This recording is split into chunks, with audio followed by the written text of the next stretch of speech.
금년 2017년도는 몇 가지 중대한 사건들이 일어난 해이기도 하죠.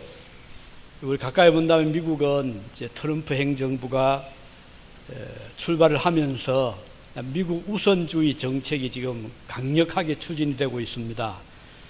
그래서 이민 정책도 많이 바뀌고 또 미국 사회 전반적인 그런 변화가 지금 일어나고 있거든요. 우리 조국 대한민국도 아마 여러분들이 많이 듣고 계시겠지만은 여러 가지 면에서 변화가 아주 빠르게 진행이 되고 있고, 특별히 북한의 핵 위협으로 인해서 많은 참 국민들이 마음을 안정을 하지 못하는, 비록 이번에 트럼프가 한국을 방문하는 일정이 잡히긴 하지만 참 앞으로 우리 조국의 장래가 어떻게 될는지 매우 염려하지 않을 수 없는 이런 지금 상황이 바로 2017년도 금년입니다. 미국에 살아온 지 20년 넘었지만 이렇게 우리 한국과 미국의 관계가 복잡한 때는 없었던 것으로 생각이 되고 있습니다. 그러나 지금부터 100년을 또 거슬러 올라가면 2017년도가 아니라 1917년도, 100년 전에는 볼셰비키 혁명이 일어난 해였잖아요. 러시아 혁명의 해라고도 알려진 그 해 10월, 그러니까 이달이죠. 세계 최초로 막스주의에 입각한 공산주의 종주국인 소련 정권이 수립된 해가 지금부터 100년 전의 일입니다. 그 당시 세계 제1차 대전이 끝이 난 그 후라 세계는 극심한, 특별히 유럽은 극심한 식량난으로 고통을 겪고 있었습니다. 이때 11월 7일 소련의 상트부르크에서 볼셰비키 군사혁명위원회가 주도한 1000명의 적의대가 케렌스키 임시정부를 타도하고 소비에트 정권을 세우므로 공산국가가 출범하게 되었습니다. 그러나 상당히 당시에 인민들의 환영을 받았거든요. 왜냐하면 그동안 굶주리고 시달리던 인민들에게 이 공산정권이 들어서면 공평한 사회를 만들어주겠다. 아무도 빈부격차가 없는, 누구나 배부르게 먹을 수 있도록 정부가 식량을 대줄 것이고, 그리고 주택을 해결해 줄 것이고, 또 의료 혜택을 줄 것이라 등 여러 가지 좋은 말로 인민들의 마음을 사로잡고 통치를 했지요. 그야말로 철권 통치가 이루어졌습니다. 그러나 그 이후에 74년이 흐른 1991년도 공산주의 정권 저소련은 무너지고 맙니다. 그래서 긴 어두운 터널의 끝이 오게 된 것입니다. 이것이 100년 전에 있었던 소련 정부 수립이었고 또 그 결말을 보았지요. 여기에서 또 더 올라가면 500년을 더 거슬러 올라가면 인류 역사에 큰 변환점을 가져다 준 사건이 일어났습니다. 그것은 1517년이잖아요. 10월 31일 이달입니다. 독일에서 마르틴 루터라는 사람이 종교개혁을 시작한 그 달이 바로 이달입니다. 500년 전이었어요. 그 당시 이 루터는 독일의 비텐베르크라고 하는 대학교 교수였고 또 캐토릭 교회의 사제였습니다. 그는 오랫동안 구원에 관한 회의 속에서 방황을 하고 있던 중에 자기가 몸담고 또 섬기고 있던 로마 캐토릭 교회의 교리와 또 자신이 성경에서 발견한 그리고 깨달은 그 내용이 일치하지 않음을 발견하게 됩니다. 그래서 예를 들면은 캐토릭 교회에서는 천국과 지옥 사이에 연옥이라는 그런 장소가 있다. 용광로는 뜻입니다. 우리말로 용광로. 이건 뭔가 하니 사람이 비록 성도라 하더라도 살다 보면 죄를 짓게 되는데 아무리 열심히 회개하고 용서를 빌어도 죽을 때 일부 용서받지 못한 죄가 있는데 그렇게 죽으면 이 사람은 천국에 바로 못 들어가고 그렇다고 지옥에 떨어지는 건 아니지만 연옥에 들어가게 된다. 용광로. 말 그대로 아주 고통스러운 곳인데 이곳에서 얼마 동안 자기가 지은 죄에 대한 보응을 받은 다음에 비로소 천국에 올라갈 수 있다 하는 것이 캐토릭 교회의 연옥설입니다. 그런데 이게 성경을 아무리 보아도 연옥에 대한 어떤 언급도 없음을 발견하게 됩니다. 그리고 또 한 가지는 당시 이태리에서는 그 성 베드로 사원을 짓고 있었습니다. 여러분 잘 아는 미켈란젤로 같은 유명한 조각가, 화가가 동원이 되고 해서 아주 웅장하고 화려하고 아주 사치스러운 성당을 크게 짓고 있었는데 엄청난 돈이 필요했습니다. 그래서 가톨릭 당국은 면죄부를 만들었습니다. 상당히 큽니다. 아주 큰 종이에 아주 화려하게 인쇄를 하고 거기에 교황의 인을 찍어서 이 면죄부를 사면 연옥에 들어가 있던 사람도 바로 천국으로 올라갈 수가 있다. 또 살아있는 사람 이 면죄부를 사면 미처 용서받지 못한 죄를 용서받을 수 있다 라고 하면서 열심히 선전을 하고 전 유럽을 다니면서 모금운동을 한 겁니다. 루터가 면죄부가 과연 성경에 어디 있나? 이제 그는 연구가요, 학자요, 신학 교수이기 때문에 그 자세하게 성경을 볼 수 있었는데 아무리 보아도 성경에는 그런 교리가 없는 거예요. 그래서 또 그는 연옥에 대한 회의를 하게 됩니다. 또 그 외에 기도할 때 누구에게 기도해야 되느냐? 당시에 많은 교인들은 기도의 대상이 많이 있었어요. 예를 들면 자녀가 없는 교인은 성 누구에 기도하면 자녀를 얻게 된다. 또 병에 그 당시에 그 유행병이 많이 돌았거든요. 유행병에서 신음하는 자는 성자 이분에게 기도하면 병에서 해방을 받는다.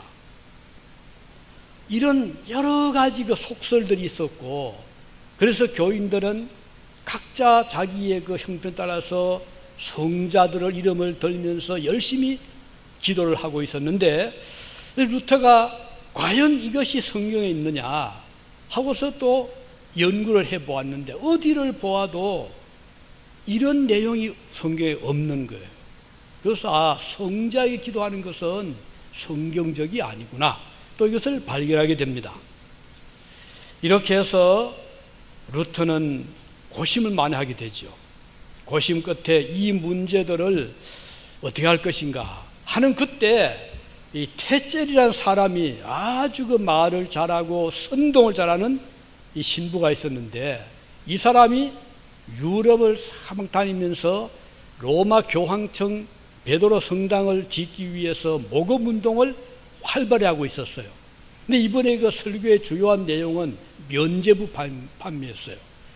면죄부를 잔뜩 가지고 다니면서 이제 교인들 부지런히 팔면서 모금을 하는데, 그의 설교 중에 이런 내용이 있었어요.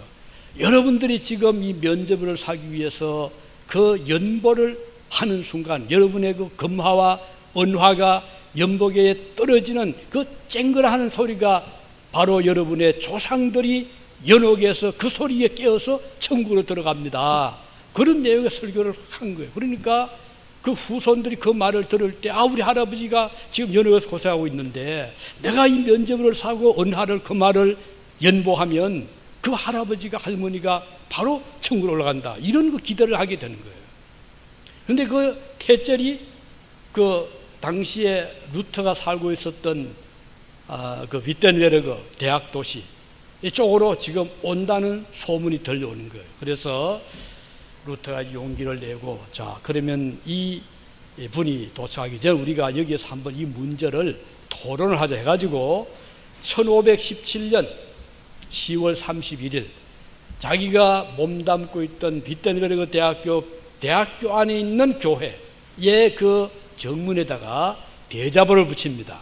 95개의 떼제 제목들을 해서 이제 아까 말씀드린 대로 면죄부 판매가 과연 성경적인 것인가, 또 마리아에 기도하는 것이 성경적인 것인가, 연옥이 과연 성경에 있는가, 이런 문제에 대해서 우리가 공개적으로 토론을 합시다 하고서 95개의 떼제를 적어서 정문 앞에다 딱 붙여놨는데 아무도 여기에 대해서 나서는 자가 없었던 거예요.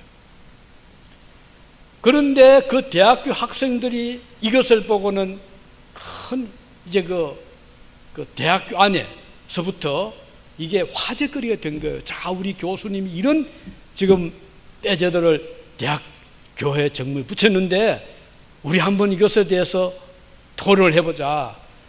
그래서 학생들이 학교 안에서 이걸 가지고 이제 자기들끼리 서로 찬반 의견도 이제 서로 나누고, 그런데 그 당시에 구텐베르그가 인쇄기를 발명했거든요. 그러니까 그때는 뭐 요즘처럼 뭐 SNS도 없고 뭐 인터넷도 없으니까 이걸 전달할 수 있는 길은 유일하게 종이, 활자. 마침 그때 인쇄술이 막 나와가지고는 이제 책들이 막 나올 때라 이 95개 떼제를 인쇄를 시켜가지고 막 뿌린 거예요. 그래서 대학생들, 다음 또 이웃 동네, 이웃 도시, 이웃 대학 해가지고 일주일 만에 전 독일에 이 루터의 95개주 항의문 또는 떼제가 쫙 퍼지게 된 거예요. 그러니까 뭐 굉장한 지게 문제가 된 거죠. 그러니까 교황청에서 바짝 긴장한 거예요. 이게 어떻게 된 거냐. 2달 만에 전 유럽에 프랑스, 독일뿐 아니라 프랑스, 이태리, 스페인, 포르투갈, 오스트리아, 이 전 유럽에 심지어 덴마크, 네덜란드 쪽으로 영국까지 이 소식이 쫙 퍼진 거예요. 그러자 이제 로마 교황청에서 이 루터를 파문을 시킵니다. 이건 뭐 신부도 아니다. 이 사람은 지옥 갈 사람이다. 해가지고는 파문을 시켰어요. 그런데 독일 내의 제후들 간에는 은근히 루터를 서포트를 한 거예요. 왜냐하면은 이게 성경이 없다면은 굳이 이걸 우리가 따를 이유가 뭐냐. 또 한 가지는 왜 우리가 이 엄청난 돈을 주고 면죄부를 사서 그 돈을 이태로 보내야 되느냐 해서 반대를 많이 하고 있었던 거예요. 그래가지고는 이 루터를 지지하면서 보호를 해주는 거예요. 워름스라는 곳이 있습니다. 이 독일에 홈스 영어로 독일말로 워름스 WORMS 워름스라는 곳에 국회의사당이 있었고 여기에서 독일 황제가 제후들 국회 모임을 가졌어요. 소집을 해가지고 우리 루터를 한번 그러면은 신문을 해보자 해가지고 이제 루터에게 이제 신변 보장 약속을 하고 그를 불렀어요. 그때 루터의 친구들이 말들을 많이 했죠. 너 가면 체포당하고 죽을 거다. 그 당시에 종교재판 많았거든요. 근데 그때 루터가 한 유명한 말이 있죠. 비록 나를 해치는 저 마귀의 무리 숫자가 워름스 국회 지붕 위에 기아장처럼 많다 할지라도 나는 그곳에 가서 사실 진리를 증거할 거다 하고 그가 아주 분연하게 일어나서 워름스로 간 거예요. 가서 첫날 이제 모임에서 신문을 봤는데 황제가 물었어요. 이 책들, 그동안 루터가 쓴 책들을 전부 모아놓고 그의 주장을 다 이제 모아놓고는 이 문서, 이 책들이 네가 쓴 게 맞느냐 이렇게 물었어요. 그래서 루터가 보니까 맞거든요. 맞다고 답을 했죠. 그랬더니 그러면 지금이라도 좋다. 지금이라도 이 너의 잘못된 주장들을 여기서 취소한다면 우리 국회는 참여를 해주겠다. 어떻게 할 것이냐 이렇게 압박을 한 거예요. 루터가 잠깐 침묵한 다음에 지금 여기에서 바로 답을 할 수는 없고 하루 연기를 내일까지 시간을 주시오 라고 하고 일단 폐회가 됐는데, 그날 저녁에 루터는 고심을 많이 했죠. 그리고는 그가 쓴 책을 다시 한번 쭉 확인을 해봐. 어디를 보아도 자기 양심과 신앙과 학문에 그런 그 내용이 있어서 취소할 곳이 없었던 거예요. 그래서 이튿날 다시 소집되었을 때 그는 가서 말을 했습니다. 만일에 성경과 하나님의 말씀과 틀리는 것이 발견되지 않는 한은 나는 이 책의 어느 한 책도 어느 한 귀절도 취소할 수 없습니다. 나는 아무것도 할 수가 없습니다. 주여 나를 도우소서라고 딱 그의 그 뜻을 전달한 거예요. 그러니까 뭐 어떻게 할, 국회에서 이 사람을 취소시킬 수 없었잖아요. 이제 그런 일이 있었고, 그 후에 그가 이제 돌아가는 길에 그때 이제 프레데리키라고 하는 그 한 제후가 루터를 이제 보호하기 위해서 그를 기습을 해가지고 그를 아예 체포를 해갔어요. 그래서 아무도 모르게. 그러나 그 목적은 루터를 해치는 것이 아니라, 찾아보면 그가 이제 죽잖아요. 지금 파문됐죠. 그 당시에 파문이 되면 모든 시민 권리가 다 사라지는 거예요. 누가를 죽여도 죄가 안 되는 거예요. 재산을 빼앗아도 그건 어떤 책벌도 받지 않는 그런 불리한 상황에서 루터를 이제 보호하기 위해서 그를 데리고 왈드부르크라고 하는 그 높은 산 속에 있는 성에다가 딱 보호를 시킵니다. 9개월 동안 루터 그곳에 있으면서 뭘 했을까요? 성경을 번역을 했습니다. 그 당시에 성경은 라틴어였거든요. 구약도 그랬고 신약도 그래요. 그래서 일반 시민들은 라틴어를 배울 기회가 없었잖아요. 당시에 라틴어를 배울 수 있었던 사람은 철학가, 철학자, 다음은 의사, 신학자, 요 세 종류의 학문하는 사람들은 의무적으로 라틴어를 배웠고, 그 외에 이제 일반인들은 어릴 때면 조금 배우다가 대부분 이제 안 배우니까, 또 그건 사어니까 많은 사람들이 라틴어를 잘 모르는 거예요. 그러니까 캐톨릭 교회에서 나가 미사를 할 때 신부님은 열심히 캐톨릭 가지고 그 라틴어 가지고 성경도 읽고 또 말을 하지만 교인들은 이건 우유독정이에요. 그리고 이제 뭐 떡 주면 떡 먹고 포도주 주면 포도주 마시고 그리고 좀 몇 가지 외우고 그러면 끝이에요. 이제 그럴 때에 루터가 생각한 거는 이 시민들에게 성경을 읽도록 해야 되겠다 해가지고 9개월 동안에 신약 성경을 완전히 독일 말로 번역을 해요. 이것이 유명한 루터는 그 버전, 루터 독일어 성경입니다. 그래서 그 훗날 이 루터 독일어 성경은 굉장히 독일어 발전에 엄청난 영향을 미쳤다는 그런 이제 결과가 이제 오게 되는데, 이렇게 해서 이제 루터는 성경을 일반인들에게, 그러니까 일반 시민들이 독일어 쓰는 사람들이 일상 자기들 언어를 가지고 번역을 해서 또 그 구어체이기 때문에 아주 쉽게 번역을 했거든요. 그래서 일반 교인들이 성경을 읽을 수 있고 들을 수 있고 토론할 수 있도록 그렇게 만들어준 거예요. 이런 일이 있었는데, 이제 그 이후에 유럽뿐 아니라 독일뿐 아니라 특히 저 북구 쪽으로 스칸드네 반도, 그러니까 스웨덴, 노르웨이, 뭐 덴마크 이쪽으로는 아예 그 전체 나라들이 종교 개혁을 받아들인 거예요. 그래서 굉장히 활성화되는, 중세 천년 동안 그 교권 밑에 어둠에 있던 유럽이 이 종교 개혁을 통해 가지고 굉장히 밝은 사회가 되고, 그래서 활발하게 이제 산업화가 되고 경제 발전이 되면서 북구가 발전하게 됩니다. 그리고 이제 독일을 위시해서 또 영국이라든지 이쪽으로 그의 그 사상이 이제 많이 확산이 되게 되고, 그리고 나서 이제 그 이후에 이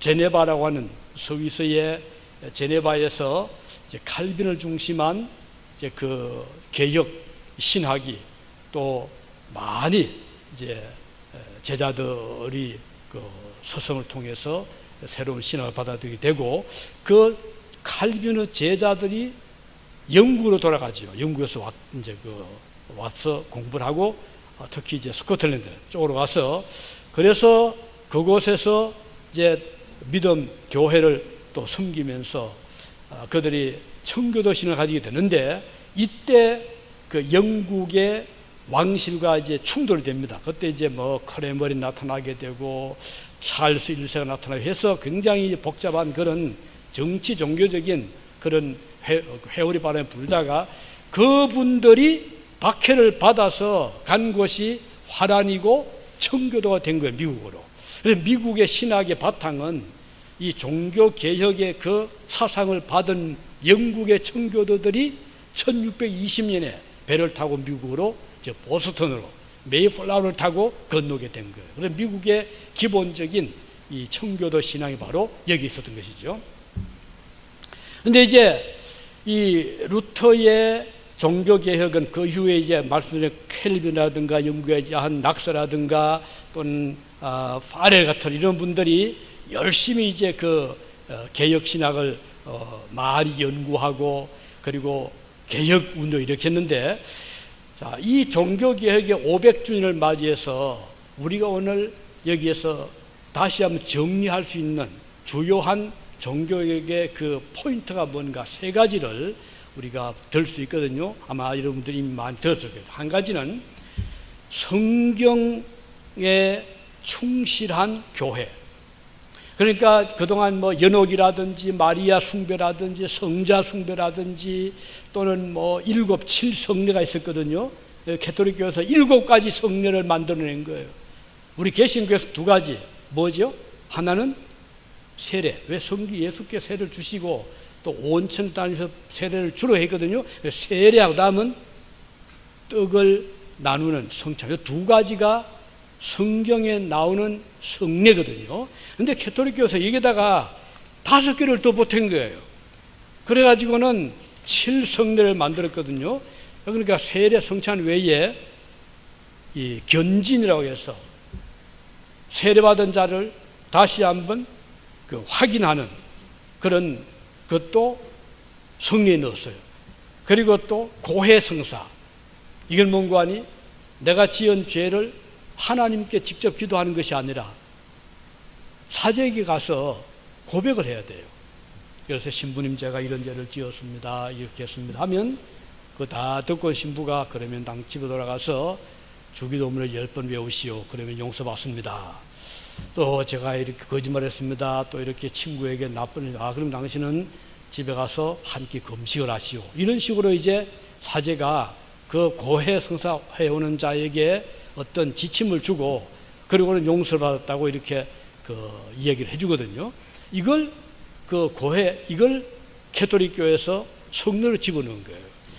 그러나 개신교는 그걸 인정하지 않죠. 왜? 성경에 보면 회개는 하나님께 하는 것이지 목사나 사제에게 하는 것이 아니다 하는 것이 성경교훈이기 때문에 우리 개신교에서 인정하지 않습니다. 그 다음 또 한 가지는 결혼입니다. 우리 성경에 보면 물론 결혼에 대해서 하나님께서 만드신 제도가 하지만 이게 성례는 아니거든요. 그런데 가톨릭 교회에서는 이걸 성례에다 넣어가지고 반드시 결혼은 가톨릭 사제가 주례를 해야 돼요. 그렇지 않으면 결혼 제대로 된 게 아니에요. 그래서 사제가 주례를 하고 사제가 축복을 해야 돼요. 이걸 성례에 넣었거든요. 그래서 지난번 우리 여러분 보셨죠? 우리 교회에서 어떤 교우 한 분이 제가 주례를 했어요. 결혼을 다 끝냈어요. 그런데 그 신랑의 부모가 가톨릭 신자였어요. 인정할 수 없다 해가지고 나중에 별도로 가톨릭 교회 가서 신부의 주례를 받고 다시 결혼을 시게 했어요. 우리가 있었던 일입니다. 지금도 그렇게 하고. 그러니까 가톨릭 교회에서는 자기들의 사제가 세례를 줘야 세례고 자기들의 사제가 결혼식을 주례해야 참 결혼식이고 이렇게 지금까지도 주장하고 있거든요.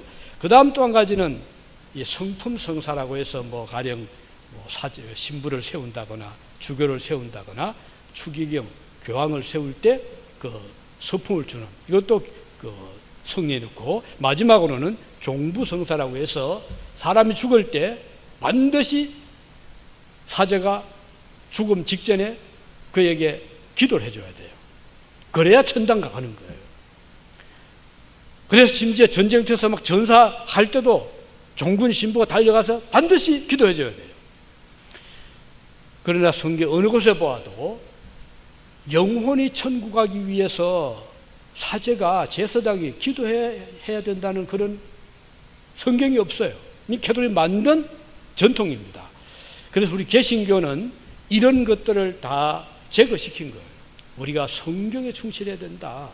성경이 가는 곳까지 우리는 가야 되지만 성경이 머무는 곳에서 머무려야 된다. 그리고 캐톨릭교에서 반드시 화채술을 주장하잖아요. 이것도 루터가 강하게 항의한 거예요. 화채술은 뭔가요? 우리가 떡과 포도주를 먹고 마실 때 사제가 떡을 두고 기도하면 그 떡이 완전히 예수님의 살로 바뀐다는 거예요. 이게 화채술이에요. 그래서 그 바뀐 예수님의 살을 얼마나 두려운 마음으로 두 손을 받쳐서 받아가지고 그것도 모자라서 손을 대서 안 돼요. 그 사제가 직접 입에다 넣어줍니다. 왜냐하면 예수의 살이기 때문에. 그러나 우리 개신교에서는 그게 중요한 게 아니다. 떡이, 빵이 예수님의 화학적인 변화로 살이 되어서가 그래서 성례가 아니라 기념이다. 예수님이 나를 위해 십자가에 못 박혀 돌아가시고 부활하신 기념이기 때문에 그게 중요한 것이지, 기도하고 나서 포도주가 예수님의 피로 바뀌고 떡이 예수님의 살로 바뀌기 때문에 중요한 것이 아니다. 이것이 우리 개신교의 신앙이거든요. 그래서 캐톨릭교에서는 포도주, 성찬식에서는 포도주를 정말 한 방울도 흘려서 안 돼. 흘리면 큰일 납니다. 예수님 피기 때문에. 그러나 이것은 성경이 없어요. 그렇기 때문에 우리 루터가 이 점을 이제 밝힌 거예요. 그래서 이게 바로 오늘 개신교가 왜 개혁을 했어야 되는가.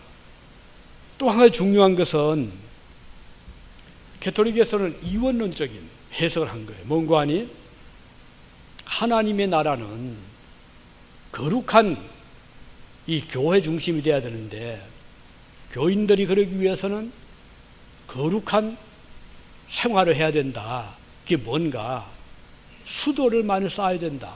그래서 중세의 곳곳마다 수도원을 생기고 많은 신자들이 거기에 들어가서 평생 수도를 한 거예요. 결혼도 안 하기도 하고 머리를 삭발하기도 하고 그리고는 금욕을 하고 그래야 천당 간다고 생각한 거예요.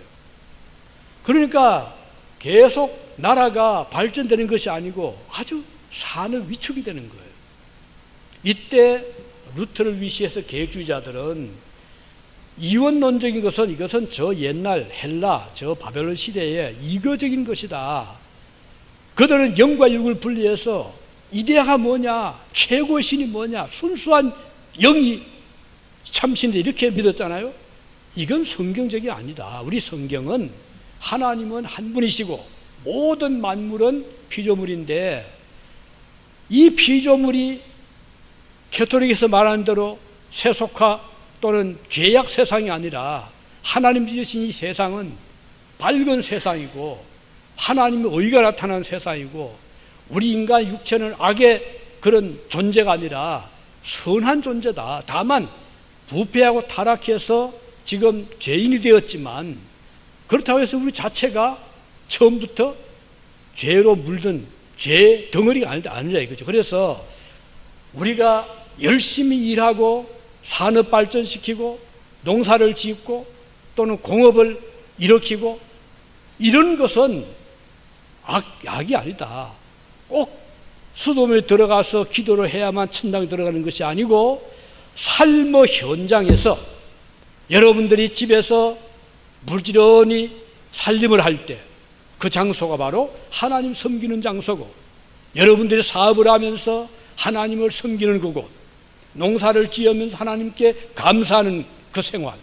그래서 우리 성도들의 삶이란 것은 하루하루 일상생활에서 주님과의 만남이 있어야 되고, 열심히 일하는 것은 하나님 기뻐하시는 것이고, 성경은 부지런하여 게으르지 말고 열심히 일하라 했지 않느냐. 열심히 일하라. 열심히 학문을 연구하고 예술을 발전시키고, 그러나 목적은 내 자신의 어떤 영화를 위해서가 아니라 선을 위해서 해라. 하나님 나라를 위해서 해라. 하나님 영광을 위해서 해라. 이것이 바로 개혁주의자들의 주요한 목적이었던 것이죠. 이렇게 하니까 개신교가 들어가는 곳마다 막 나라가 바뀌어가는 거예요. 1000년 동안 그 교권님 밑에서 움츠려 있던 유럽 사회가 보세요. 자, 독일 얼마나 발전해 갔잖아요. 저 북구 보세요. 덴마크, 네덜란드, 저 핀란드, 스웨덴 다 그 개신교 국가잖아요. 그런데 캐토릭이 강한 나라를 보십시오. 스페인, 포르투갈, 그 다음은 이태리. 이게 발전될 수가 없는 거예요. 그 교리 자체가 벌써 인간의 삶을 굉장히 위축시키거든요. 그리고 이 개혁 신학은요, 이것만 옳다고 주장하지 않습니다. 말 그대로 리포메이션입니다. 지금이라도 우리가 잘못된 걸 발견하면 다시 리폼해야 됩니다. 회개해야 돼. 고쳐 나가는 끊임없는 새로운 변화. 무엇을 향해서? 성경의 원리를 따라서. 그래서 오늘 종교계 500주를 맞이하면서 우리는 내 자신을 돌아보고 내가 리폼해야 될 것이 뭔가, 나의 어떤 잘못된 이기적인 생각, 이념의 포로, 잘못된 세속주의, 유물 사상 혹은 포스트 모더니즘에 물든 나의 생각들을 끊임없이 돌아보고 회개하고 변화시켜 나가는, 그래서 하나님의 뜻을 쫓아나가는, 성경의 뜻을 추구해 나가는 것이 진정한 개혁주의자들의 후손에 이렇게 볼 수가 있는 것이죠. 그래서 성경 중심의 신앙생활을 하는 것이 종교개혁자들 중요한 포인트에 있다 하는 것을 볼 수 있는데, 실제로 우리 성경에 보면 성경을 많이 강조해요. 예를 들면 사도 바울은 디모데 후서 3장 15절에 보면, 또 어려서부터 내가 성경을 알았나니 성경은 너희로 하여금 그리스도 예수 안에 있는 믿음으로 말미암아 구원에 이르는 지혜가 있게 하느니라, 이렇게 말씀했거든요. 사도행전 17장 11절에 보면 베레아 사람은 데살로니가에 있는 사람보다 더 신사적이어서 간절한 마음으로 말씀을 받고, 그리고 이것이 그러한가 하여 날마다 성경을 상고했다 그랬어요. 이걸 칭찬하고 있거든요. 그래서 오늘 우리 교회도 여러분 성경을 보셔야 됩니다. 성경에 무지하면 굉장히 위험합니다. 그래서 이단에 빠지는 거예요. 독단에 빠지는 거예요. 요즘 가끔 이상한 집단 있잖아요.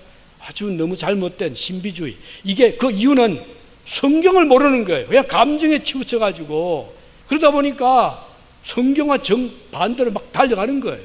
여기서 이단이 생기고 반윤리적인 그런 단체가 생기게 되는 거예요. 그래서 우리는 항상 성경에 밝은 성도들이 되기 위해서 부지런히 성경을 상고하시기 바랍니다. 여러분 집에 적어도 성경을 하나 비춰 놓으시고 아이들에게도 읽게 하고 여러분들도 읽으시고 또 성경 공부도 하시고 그 성경을 많이 아는 이런 자들이 될 때 그 믿음이 아주 건전하게 건강하게 자라갈 수가 있는 것이기 때문입니다. 두 번째는 이 종교개혁자들의 또 중요한 그 원리는 구원받는 길은 한 가지인데 그것은 믿음으로 구원에 이른다. 이 점을 강조했어요. 왜냐하면 보세요. 캐톨릭 교회에서는 구원받기 위해서 말씀드렸죠. 면죄부를 사야 된다. 이게 인간의 행위잖아요. 사야 되고 또 몇 번 뭘 해야 되고 기도해야 되고 뭘 외워야 되고 이런 선행을 해야 되고 많이 만들어 놨거든요. 그래서 이걸 제대로 못하면 연옥에 들어가는 거예요. 그러나 우리 종교개혁자들은 인간이 구원받는 데 있어서 그런 것들은 공이 될 수가 없다. 아무리 면죄부를 많이 사고 연도를 많이 해도 그것 때문에 공이 돼서 천국에 들어가서 아니다 하는 것이 성경의 교훈이에요. 우리가 할 수 있는 것은 아무것도 없어요. 왜? 우리는 다 죄로 말미암아 오염이 되고 더러워졌기 때문에 내가 뭘 한다고 해서 이 공로가 돼가지고 적선을 해서 천국에 들어가고 그게 아니라 이거예요. 우리의 공은 그리스도 예수께서 나를 위해서 죄값을 다 지시고 십자가 지시고 돌아가신 그 공로가 우리에게 전가가 돼서 나는 공로가 없지만, 나는 죄인이지만 예수님의 공로를 보시고 하나님께서 우리를 구원해 주신다는 것이 이 개혁교회, 개신교회의 중요한 교리인 것입니다. 그럼 왜 우리가 열심히 충성해야 되나요? 우리 교회는 절대로 내가 구원 얻기 위해서 일해라 그렇게 가르치지 않습니다. 여러분들이 아마 제 설교를 오래 들으신 분 계시는데 제가 지금까지 그런 설교한 적이 있었던가요? 우리가 이렇게 해야 천당 갑니다 설교한 적이 있었던가요? 연보만에 해야 천당 갑니다 설교한 적이 있었던가요? 없잖아요. 우리가 구원받기 위해서는 그런 것들은 아무런 공이 되질 못해요. 우리가 하는 이유는 뭔가? 나 같은 죄인이 용서안 받고 구원을 받은 은혜에 감사하여 그 결과로 주를 위해서 내가 헌신하는 거예요. 내가 주님 앞에 연보하는 것은 나를 구원해 주신 그 하나님 은혜에 감사하여, 나 같은 죄인을 용서해 주심 감사하여, 나에게 이런 은혜 베풀어 주심을 감사하여, 그래서 주님 앞에 우리가 연보도 하고 주님 앞에 헌신도 하고 봉사도 하는 거예요. 그래서 구원받기 위해서 한다면 너무 힘들어. 저는 그렇게 못할 거예요. 제가 주를 위해서 열심히 일하는 것은 나를 위해서 몸 바쳐주신 그리스도를 생각할 때 너무 감사하니까 그 마음에서 우러나오는 마음으로 열심히 일하게 되는 거예요. 이것이 바로 우리 개신교회의 중요한 그 원리인 것입니다. 요즘에 많은 사람들 그러잖아요. 교회가 너무 힘들게 한다. 하지만 그것은 교회 내용을 잘 모르기 때문에 그런 거예요. 여러분들이 자녀를 사랑하고 자녀의 위한 부모의 헌신이 힘들게 느껴지잖아요. 안 되죠. 왜냐하면 사랑으로 하기 때문에. 마찬가지로 우리가 하나님에 대한 은혜를 생각하면 사랑이 막 넘치잖아요. 그 사랑 때문에 손양 목사님 같은 분은 자기 몸을 나 환자촌에 넣고 자신이 나병이 걸릴 때까지 열심히 할 수 있었던 거예요.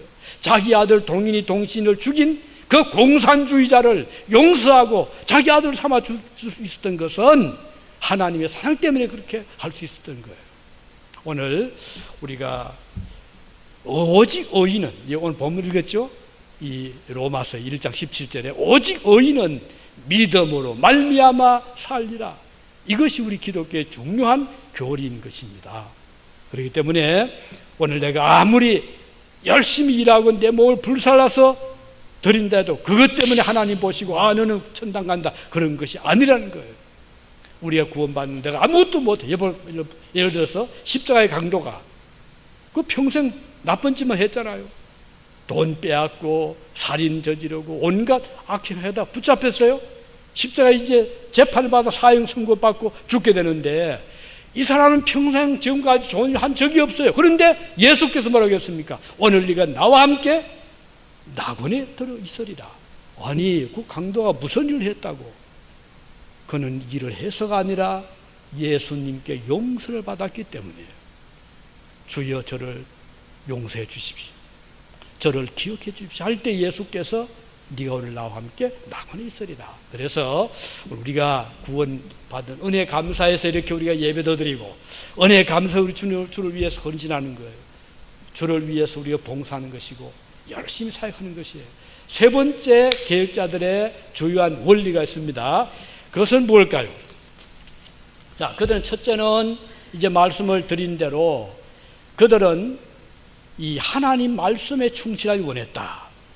두 번째는 그들이 천국의 백성이 된 것은 믿음으로 말미암아 된 것이다. 세 번째는 그들의 삶의 목적을 어디에 두었는가 하는 것이에요. 당시에 유럽에는 문예 부흥이 일어나고 있었죠. 특히 이제 14세기에서 이태리 피렌체라는 곳에서 시작된 그 문예 부흥은 곧 그 어떤 운동이죠? 고대希腊과 저 바벨론,希腊 그 문화 복구 운동입니다. 다시 돌아가자. 인본주의. 그렇게 해서 이 운동 이탈리아에서 이제 시작했지만 알프스를 북쪽을 넘어가지고 그 다음은 프랑스, 네덜란드, 영국, 독일 쪽으로 쫙 나갈 때 그때 이제 이 인문주의라고 하죠. 네덜란드의 그 에라스무스라는 분이 있습니다. 에라스무스는 굉장히 탁월한 박식한 학자였어요. 이 사람이 굉장히 그 유명해졌는데, 이 사람 글도 많이 쓰고 책도 저술하고 또 사상을 많이 퍼뜨리는 사람인데, 이 사람은 인간의 그 자유의지를 굉장히 존중하는 사람이에요. 그래서 사람 속에는 자유의지가 있는데, 이 자유의지를 잘 살리면은 그야말로 무한한 발전이 가능하고, 그래서 아주 인간의 그 가치를 여기에 많이 두었거든요. 근데 루터하고 처음에는 굉장히 가까이 지내서 친구처럼 뭐 글도 주고받고 했는데, 같은 그 통하지, 왜냐하면 이제 당시에 그 가톨릭 교회 그 교권의 억압에 굉장히 그 반항을 했기 때문에 서로 많이 통했는데, 나중에 보니까 루터가 보니까 루터의 그 신학 사상은 인간의 그 어떤 자유의지를 높이는 것은 아니거든요. 루터의 생각에는 인간은 철저하게 부패하고 타락했다. 인간 속에는 진정으로 그 자유의지가 있는 것이 아니다. 자기가 내가 결정해가지고 선도 행하고 내가 결정해가지고 구원을 이루고 그게 아니다. 인간에게는 이미 부패한 그 요소 때문에 인간에게는 자유의지가 없다. 하나님의 은혜가 그래서 필요한 거다 하는 것이 루터의 사상이거든요. 에라스무스는 아니다. 인간 속에는 자유의지가 있는 것이다. 그래서 결국은 결별하게 되죠. 자, 여기서 에라스무스를 중심한 인본주의는 인간 중심이에요. 그 속에는 인간이 항상 주인이 되어 있는 거예요. 인간 중심의 철학, 인간 중심의 문명, 인간 중심의 예술. 그런데 이제 종교개혁자들은 그 중심에는 하나님이 계시는 거예요. 이게 이제 다른 거예요. 자, 인문주의는 나중에 흘러가다 보면 결국은 이제 이것이 그 세속주의로 흘러가게 되죠. 그래서 인간 중심, 인간을 좋으면 인간이 행복하면 최선이 되는 거예요. 그럼 어떻게 될까요? 이렇게 되다 보니까 윤리의 규정도 인간 중심, 모든 게 그렇게 되다 보면 나중에 이것이 결국은 상당한 위험을 초래하게 되거든요. 근데 이제 이 종교개혁자들은 보세요. 이 경건주의 또는 이 청교도, 이 하나님 중심이잖아요. 그래서 그들이 하나님을 항상 가운데 모시고, 이게 중심에서 그 사회가 이루어질 때 희생 정신이 있게 되고 또 배려 정신이 있거든요. 내가 제일이 아니라 내 속에 계시는 그리스도, 또 내 이웃을 보게 되는 것이 바로 이 하나님 중심 삶의 원리인 것이기 때문에 이게 큰 차이가 있는 거예요. 그래서 내가 왜 살아가는가, 삶의 목적이 뭔가, 인본주의는 당연히 내 자신이 가운데 있는 거예요. 나를 중심해서 나의 행복이 와야 되는. 그러나 이 종교개혁자들은 내 가운데는 하나님이 딱 계시고, 그래서 여기에 희생의 가치가 있게 되는 거예요. 배려의 가치가 있게 되는 거예요. 이게 큰 차이거든요. 이렇게 해서 내가 왜 사는가? 내가 사는 것은 우리 나를 사랑하시고 나를 창조해 주시고 나에게 은혜를 베풀어 주신 그 하나님의 영광을 위한 삶이다. 하나님의 영광 주시는 삶, 하나님께 영광이 되면 그 최고의 행복으로 생각하는 것이 바로 계획주의자들의 삶의 원리였다는 것입니다. 이렇게 해서 루터 신학의 그 사상은 인간의 완전한 타락과 구원의 은혜는 하나님의 전적인 은총만으로 가능하다는 그 점을 강조하는 데 기초하고 있었던 것입니다. 이 사상은 훗날 제네바의 칼빈에게 전수되고, 그리고 이것이 영국의 청교도 신앙, 이것이 미국의 근거 기초가 된 것이었죠. 이것이 결국은 이렇게 되다 보니까 인간에 대한 평가는 하나님 앞에 인간은 평등하다, 인간의 인권은 중요하다 하는 것이 나오게 돼요. 그래서 이 미국 이 헌법의 정신은 청교도 사상이거든요. 제일 처음에 국회를 열 때 하나님 기도하고 했잖아요. 지금도 대통령이 선서할 때 어디에 손 얹고 하죠? 성경에 손 얹고 하는 그 기초가 여기서 나온 거예요. 그래서 이 미국의 헌법의 정신은 하나님 중심이다. 지금은 많이 이게 이제 너무 세속화돼 가지고 뭐 다른 연구도 많이 들어오고 이민도 많이 들어오고 하고 되다 보니까 그 정신이 많이 지금 가려지고 있긴 하지만, 그래도 그 정신 속에는 이러한 하나님 중심의 그런 그 사상이 아직 곳곳에 있다는 것이고, 배려 사상이 있죠. 우리 성경에 보면 사도 바울이 말씀했죠. 고린도전서 10장 31절, 너희가 무엇을 먹든지 마시든지 다 하나님의 영광을 위하여 하라. 성경은 그렇게 말씀하고 있어요. 내가 음식을 먹을 때도 뭘 마실 때도 하나님의 영광을 위해서 해라 이렇게 말씀하고 있고, 그리고 이사야서 43장 7절에 보면 내가 내 영광을 위하여 창조한 자, 하나님께서 말씀하실 때 왜 창조했죠? 하나님 영광을 위해서. 만물도 그렇고 인간도 그렇고. 그래서 오늘 우리의 삶의 목적도 하나님의 영광을 위한 삶이다. 이렇게 나가면 이 세상은 참 밝은 사회가 됩니다. 배려의 사회, 존중의 사회, 인권의 사회가 되는, 이것이 바로 성경의 이런 원리에서 나왔다는 것을 다시 한번 새겨 주시기 바랍니다. 기도합시다.